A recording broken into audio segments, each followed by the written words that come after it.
Tinogashira mishonga chenyu chemasecret namaconfessions tandoitwa iye Glory, and welcome back to this episode. Tadzoka zvekare nenyaya dzenyu.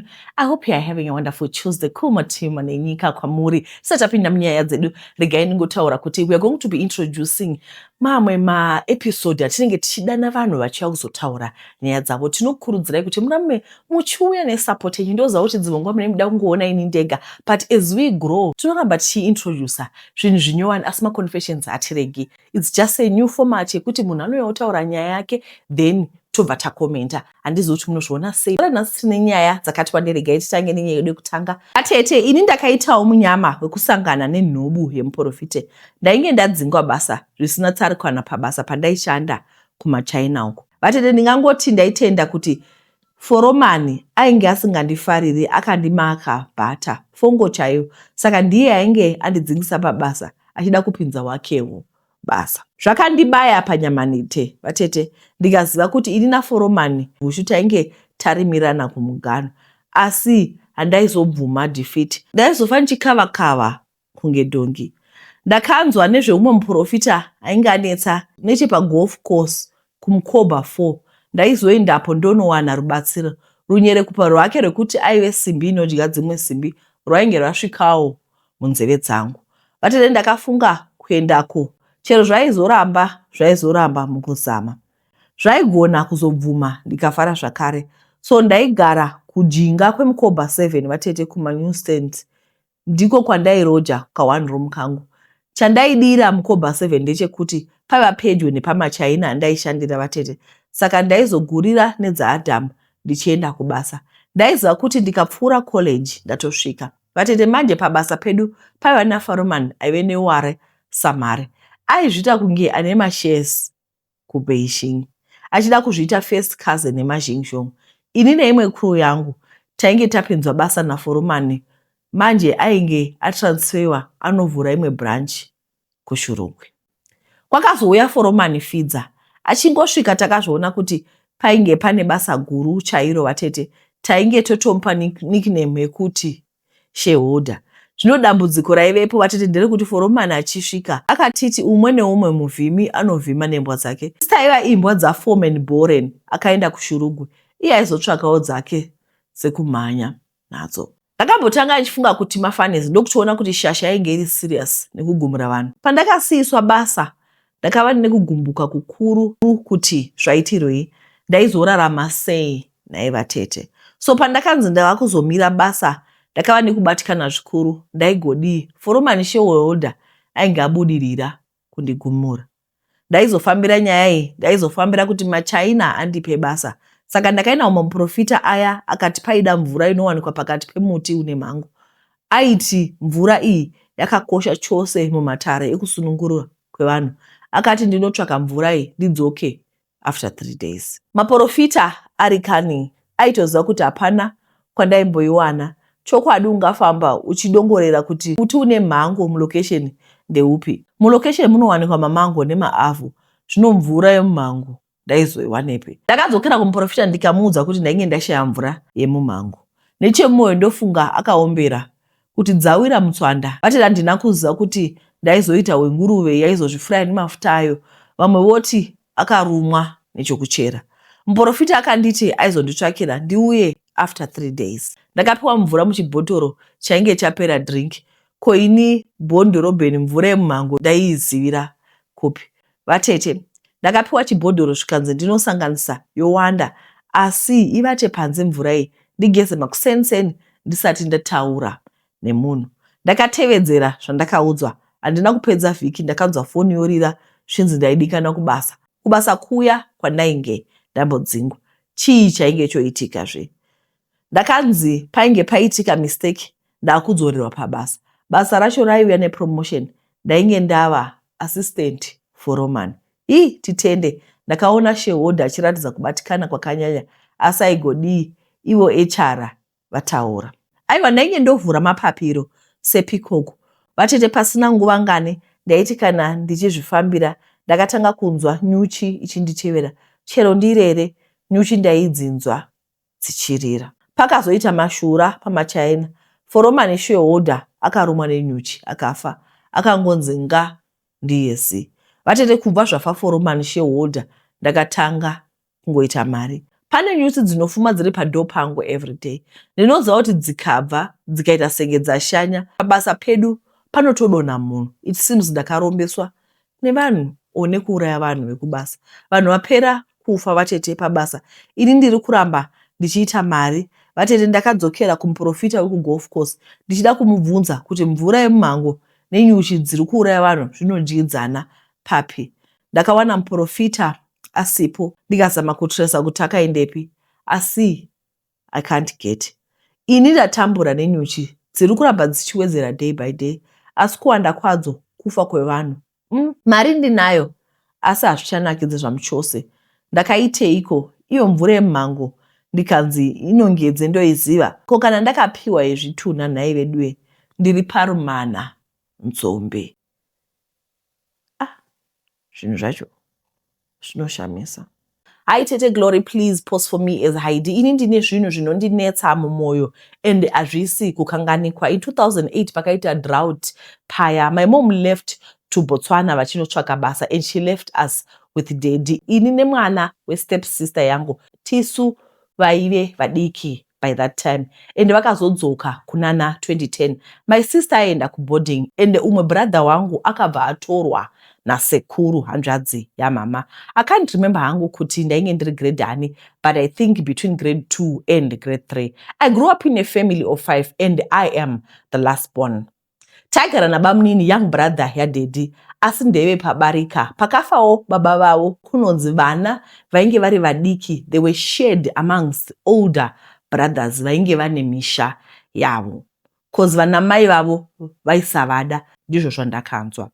Pamba taigara tiri 4, bamnini, daddy and ini nemwana wasisi. Taive tichiri zera riya rekugezesewa chienda kuchikoro, and daddy ndivo vaitiitira zvese, and people outside never noticed the difference kuti kumba hakuna mai, nekuti baba vangu vaindida zvaitozikanwa kuti I'm his favorite daughter, zvekuti kwavari ndongoti moyo ndizvo zorai murugare makakurumidza ndisiya, I owe you a lot.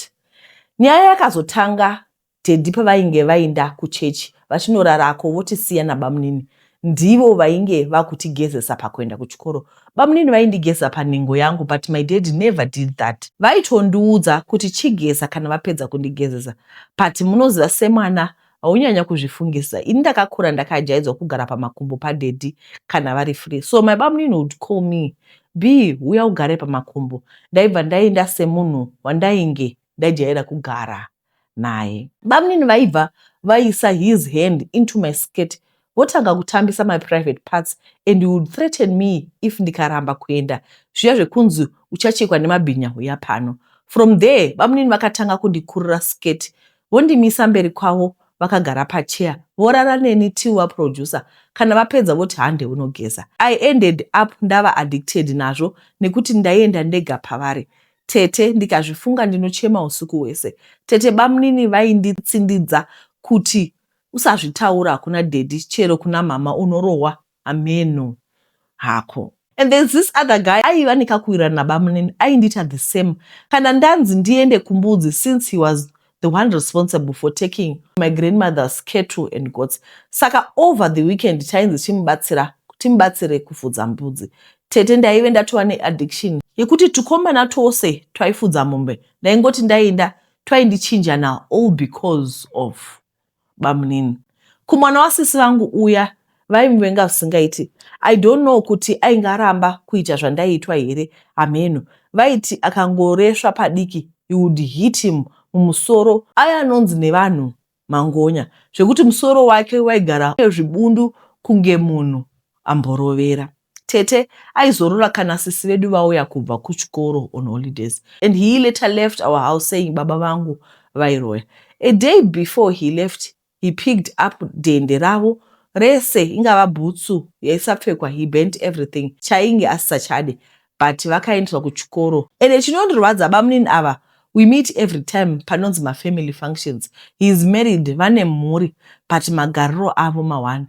Every time we meet, I cry tete. Zvekuti I can even lock myself in the restroom for about 30 minutes. Ndombochema chaizvo kuti ndiudze mama kuti ndo zvaitika vasipo. I feel like ndostressa mama cause vakura. Sometimes I feel kuti zvakandipa munyama tete chiichocho kurarwa nehama and different people vandisingazivi cause inini right now ndakura. I'm 25. I overthink cause relationship ine musoro handina, basa chairo riri kuramba kumuka. I can say bamuni ndakavaregerera asi mupfungwa hazviperi. This disturbed me tete. I owe myself a big apology kuti I failed to tell my dad, otherwise dei ndakazvikangama. In school it was difficult for me to socialize with others cause some of my schoolmates vaizviziva cause zvaitika kumafuro varipo and I feel like vanoudza vanhu cause some kuprimary vaizvitaura muroad to and from school and even asking me in front of others. Zvakandiomera kuti ndiite mafriends ndaitofarira kuita zvinhu zvangu ndega. Even ndaenda college it was worse. I would feel like ndakapfekwa nefese yechembere zvekuti I would isolate myself from others ndozviona as if handikodzeri kuva pane vamwe. I remember one night I sent my mom a message asking her kuti mama munondida here cause mumwoyo ndaingoti dei vasiri mama vakandisiya ndisina kusangana nezvese izvi. And my mom replied, urombo hwawo asi ndinokuda. With this response I cried the whole night tete. She later called me and said, mwanangu, hearing her voice I cried on the call. Mama vakasara vari confused and she sent me my message yairwadza and began feeling guilty kuti ndikutambudzirei mai vangu vasina mhosva ivo vaitsvaka kuti ndirarame. Ende nanhasi ndinozvinzwa kurota ndichirwara usiku.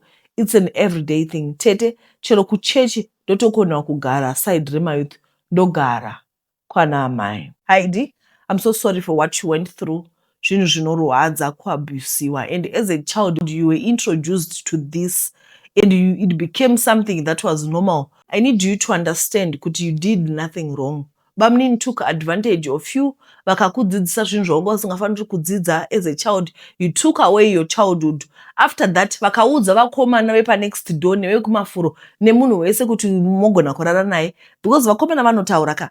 Then zvinhu zvikabva zvaita something chachakutoti newewo you'd also enjoy doing it, but you did not do anything wrong.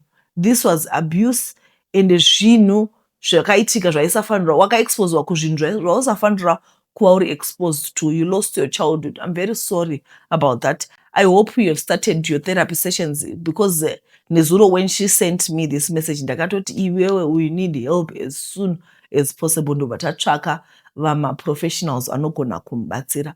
As I hope you are going to start forgiving yourself with bamnini. Mwari ngave nawo chokwadi. Zvinhu zvinorwadza. As a mother ndarwadziwa. And kwamuri vabereki tiri kuzvinzwa. Let's learn to be open to our children. Let's talk to our children. Vazhinji vamwe vanhu vanenge vari kuti ina handisi kukwanisa kugara nevana, vana vari kuna mama ini ndiri kushanda. Please talk to your children regularly. Munzwe zvavari kusangana nazvo. Ndodzoka zvepanyaya yemwana waNezuro. Vabereki we need help. Mwana akasvika pakupisiwa namai vaya vachimurowa. For what? Zvinorwadza. Ndiri munhu ane mwoyo uri soft zvokuti I could not even finish watching that video.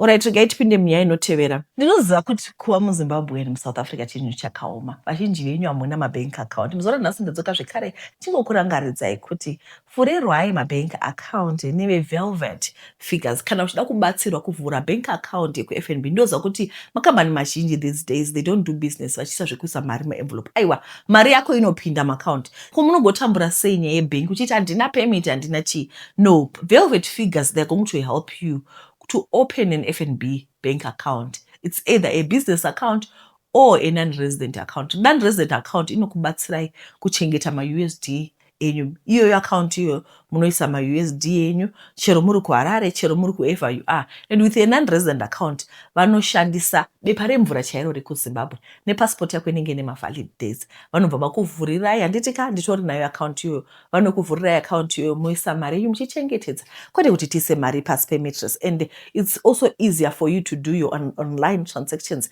kana kuti muda kutenga zvinhu zvenyu kupi nekupi munoita ma-online transactions. Kana kuri kuti uri muSouth Africa asi hauna permit, handitika hauna bepa remvura rekuZimbabwe, unovhurirwa FNB business account. Iyo account number yekuti kana ndikangoti ndeipi ndiitiro e-wallet, munhu otoitawo e-wallet. Woshandifambidzanawo kana nenguva sevamwe vana, handitika. Alright, for all your assistance pakuvhura maaccount nekuregister makambani, ndoziva kuti vasikana vanoita nails, vanoita zvebvudzi. Pamacho munenge muchida toda kutepa kaise pacustomer, we want to tap handitika apa iwe hauna kana bank account uchiti ndipe cash itai e-wallet unosvika kupi uchienda kuFNB ATM everyday uchinomira paline kuti withdraw mari. Let's make our lives easier. Saka all you have to do is call +27686822173. They're going to help you and assist you with opening your business account. I will call myself T. My parents separated when I was very young for reasons that I don't know even today.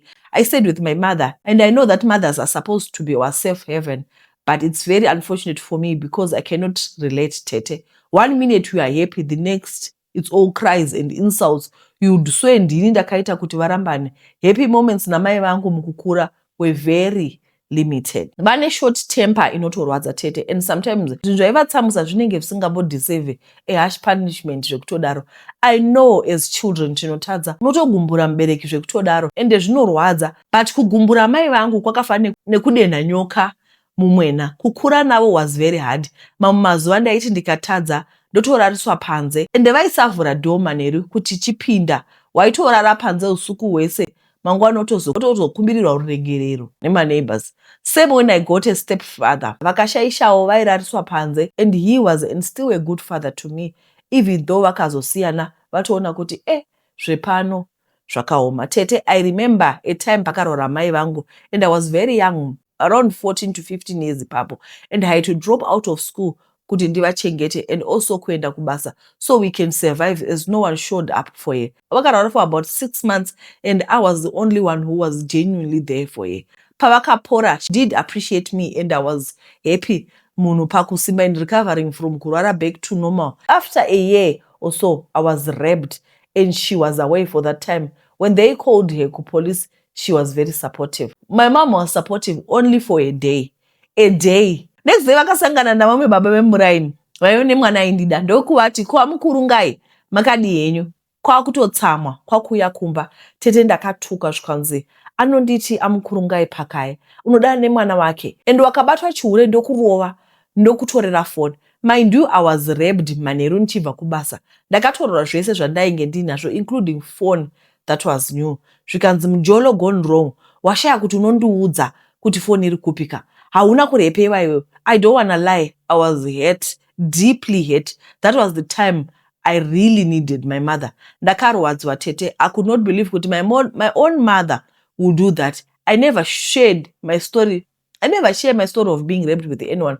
So I had to go through the pain alone, Tete. Fast forward, ndakazopedza hangu chikoro and my results haana kubuda zvakanaka. Ndine masubject machoma. So my father decided vanditore ndiite course nenyasha dzamwari. Ndakaita course yaine musoro zvayo. Ndakatoregerera nekukangamwira amai vangu. Asi a few years back, pane zvikuru zvinondidzimba moyo zvavakandiitira. Amai vangu ndati ndisazvitaura cause moyo worwadza zve. But again, she let me down when I needed her the most. Amai vangu cares me, where you can clearly see kuti apa I was never wrong. I did nothing wrong, and since ipapo my life yakangomira anti hapana chiri kufamba. Right now vanongoziva kuti mwana wavo ari kugweru. Kuti ari kuitei kana zvokufamba sei mupenyu make, it's none of her business. Ende zvinondirwadza. Chavo kuisa mademands. I want this, I want that. At this time, I am unemployed. Ini ndinongotiwo ewe ndosiya zvakadaro. There is a lady that I stay with. Her relationship with her mother is so good. Vanofonderana 4 hours vari pako. Inini na mama tofonderana maximum 1 minute. I just wish my mom was more like a mom to me. Right now, I have a lot of girl stuff going on with me, and because I'm shy, and I really want that mother-daughter bond. But zvakaoma. But kubva last year, I took a step of growing spiritually, focusing on God, maturity, and being a soft-spoken girl. And it's really working. And this year, I'm working on forgiving my mother. It's really going well. But the feeling kuti dai ndine a strong relationship na mai vangu, I know I'm not the only one who goes through this. My message kuvateereri kuti angava ani nani zvake akakutadzira, no matter how deep it was, forgive and work on yourself. God is our helper. My mother did a lot of things zvekuti ndikazvitaura zvese. It's just that she's a social media person. So ndikazokuudzai zvese vanozorelata vakaziva kuti ndini. All I'm saying is work on yourself, follow Jesus, save him, forgive those who did you wrong, move on with life. God will surely bless you at the end of the day. And this kushanda hangu, but trust in God, he will provide me. But and this kurara nenzara, I'm affording myself padiki padiki papo nezvishoma zvandinoita. And my father is a present dad. I don't blame him. I never told him those things, though some things he knew, but there was nothing to do. Now he's there for me and very supportive. So I love him. And yes, I forgave her and I love her. I'm also praying to be a better mother to my children. Nezuro ndakatumirwa maaudio naHaidi umwe ana mai vake vanodhimanda mari sezvinoita ivava. Maaudio acho navaitotaura kuti iri kupi mari, itotumira mari izvezvizvi, mari yakati neyakati nekati, izvezvi uchazodai mari sei uchashandisa next month, unenge wamboiwana kupi mari yose iyoyo, ndiri kuida mari iyoyo, unofanira kutondipa mari iyoyo. What's wrong with the parents? We have toxic parents. Guys, handidi kunyepirai. Kana uchinzi kwai mai vaisvika pakudzinga baba vorira panze kusvika kwaedza, mai vane moyo wakasindimara. And moziva kuti one thing that I've learned is for people kuti vazosvika panzvimbo dzakadaro chii chinenge chaitika, vanhu vakakuvara. Hanzi if you do not heal, you bleed on the wrong people. Unobleed on innocent people. Anditi vanhu mabereki ngatidzidzei nezuro ndakataura kuti are we teaching the truth in love? Ndiwe une the manual of life because you are older, you are the parent. Are you doing it in love? Are you teaching mwana wako uchimudzorodzera in love? Kana uchati mwana akanganisa womukira dhoo panze. Guys, it's wrong. I don't want to lie. Ndinoshuvira kuti tive a different type of parents. Kana soko mariwa kuti you need to repent, let's repent. I know kuti some of you people are proud. Oti handiudzi zvokuitwa nemwana mudiki. Haudzi zvokuitwa nemwana, but vana vane ma-feelings. And we are ruining future dzevana vedu. Tete makadii, please hide my name. Upenyu horwadza. Nhasi ndafunga kushare, maybe ndingarerukirwa muhana tete. Ndakakura nababa namai vangu tichigara kuKariba tete. Zvese zvaive zvakanaka until one day mama vangu vari kumusha vakadonha mungoro tete. Nekusaziva takangoti kudonha. Asi kwete, from there mama vakatanga kurwara kusvika pakutanga kuzvimbambiri tete. Ndakatarisa nema-exams eform 4. Zvaisava easy. Ndakabuda hangu ne3 ndikanyora futi akakwana andaida. Tete mama urwere hwakasimbira. Kufamba tichifamba kuchipatara, vachienda kusvika mama vakusataura. Vakatisiya ndiri mudiki tete. Takati tiri kuchipatara, mama vachirwara. Ndakabvunzwa nababa vaamai sekuru kuti udze baba wako kuti komombe yedu yakasara, kuita sevaiziva kuti mai vangu havachararama. Zvakandibata tete, ndichishaya chirevo chazvo. Amai vakashaya, hatina kuita 2 years, hanzvadzi yangu yakastroka. Kuti nditi zvakabvepi, ndotoshaya kuti ndozvitsanangura sei. Mwana wamai vangu kubva 2020 kusvika izvezvi akastroka, hafambe, agara asina kutsamhira maoko, akapeteka tete, munhu akakura achifamba, asi zvakatanga aine 15 years. Hakuna kwatisina kufamba kwatainzwa tete. Ndakasvika pakuenda naye kuZambia kumutendere, asi takachinja hapana. Vanga vasina zvekuita than kusiya basa toenda kumusha tete. Upenyu hwakaoma. Ndakawana kufambidzana naye. Ndaiti ndawana munyaradzi, asi kwete, ndakaita nhumbu akanditambira. Asi tete zvaive zvakaoma. Aifonera magirlfriends ndiripo, achiisa pastatus kuti ndione apa ndiine nhumbu. Ndikabvunzwa zvonzi handina kumvera ndakakuda. Akanorora, ndikanzi ndikuroora mwana wangu, indaida munhu wangu. Ndakashinga. Akasvika pakutakura twake akaenda. Ndikasara ndochengeta mwana wangu nevana vamai vangu, nekuti baba kuti vashande hanzvadzi anenge achida munhu anomuchengeta. Last year ndikapindazve murudo, mwana wangu aine 5 years tete. Ndikaroorwa ndikanogara nemunhu wangu tete.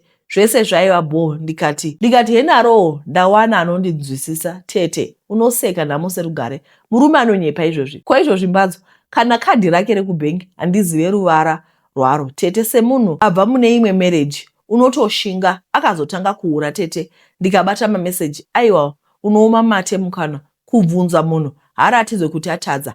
He doesn't even care tete. Moziva munhu anobuda kuseni odzoka mangwana kuseni achiti ndabatwa neupo mubvawa, wobvunza kuti ko kungoitawo communication kuti handisi kudzoka inoguma yava yako tete. Ndoshayiswa chiremerera newandoti wangu. Ndakamborukwa ndikanzi zvakashata, unoshaya confidence tete. Nezuro munhu akauya akaenda kutoilet ndepanze ndokutanga kuita call kuma 12:30 kuseni achipinda mumba. Ndikati komofonerani muri mutoilet? Zvikanzi munhu wemapotatoes kiki tete.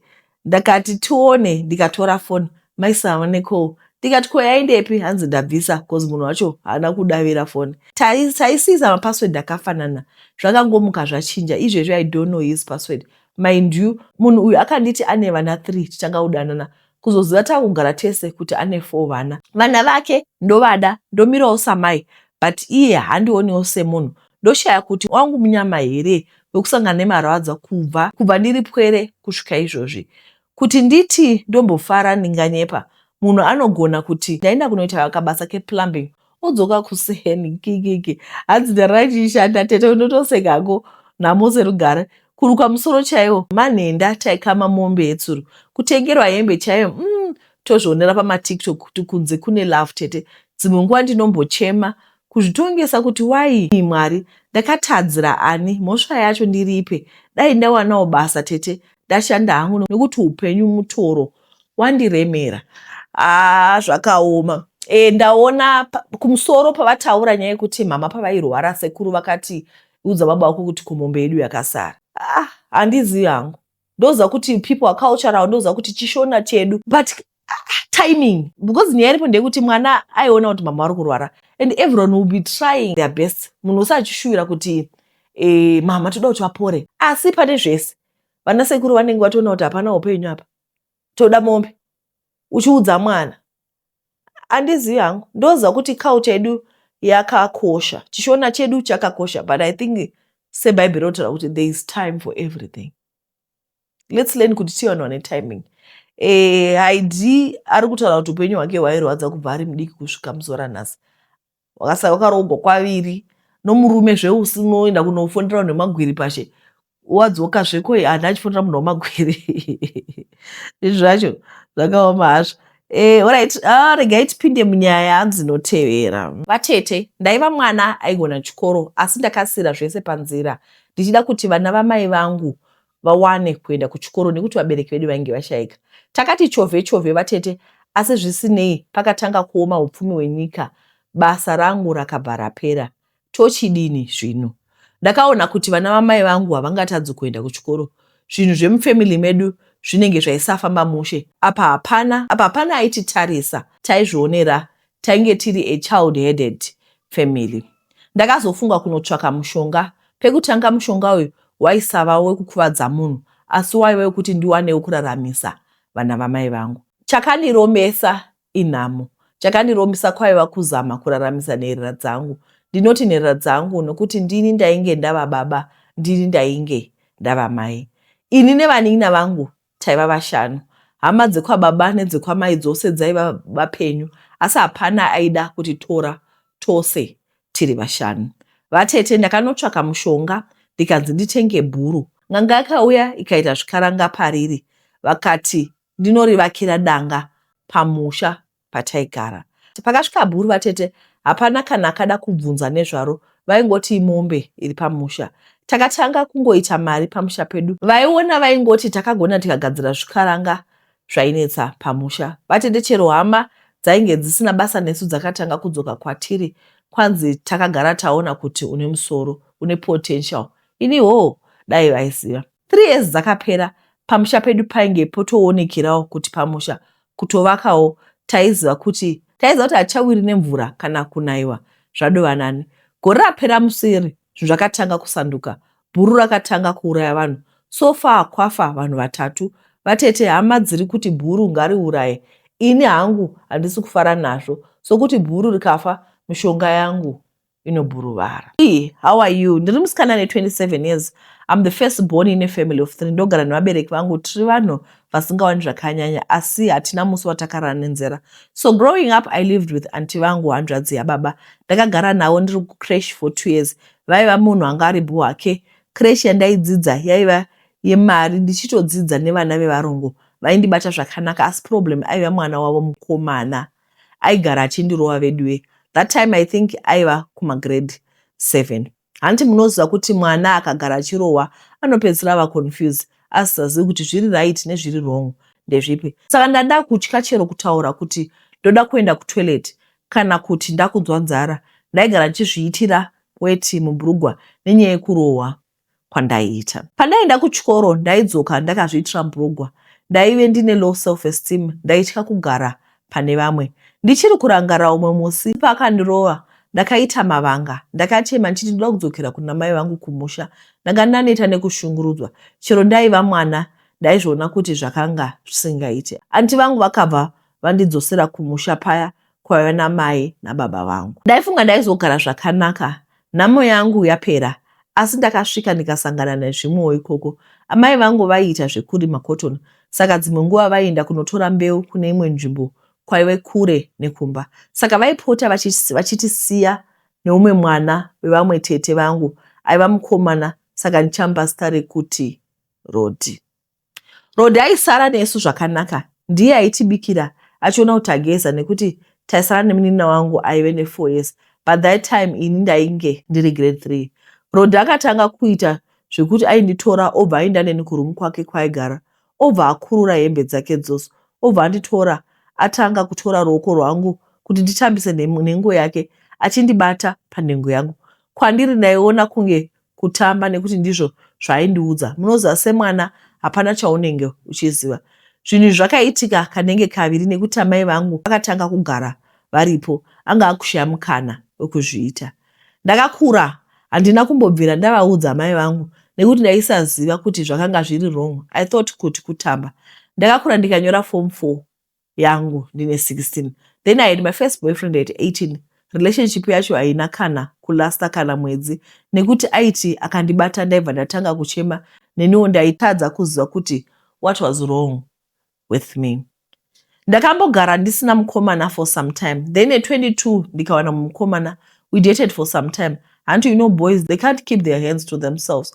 Vanenge vachida zvekubata bata. He tried doing all of that. Akabva atanga kundibata nhengo yangu sezvandaitwa naRodhi. I cried for about 30 minutes kuti aunge munhu aitwa zvimwe zvisingaiti. Ndanga ndava munhu mukuru. Ndakaona kuti something was wrong with me. What happened to me ndiri mudiki traumatized me somehow because zvaisabuda mupfungwa dzangu chero nanhasi. My boyfriend asked me what was wrong, but I couldn't tell him. Ndakangomuudza kuti I don't like kubatwa bata and he understood. Ndakadana naye for 3 years and he didn't try kundibata or even sleeping with me. When I turned 25, Rodhi died. By that time ndanga ndakugara mutown. Tanga tabva kumusha nevabereki vangu.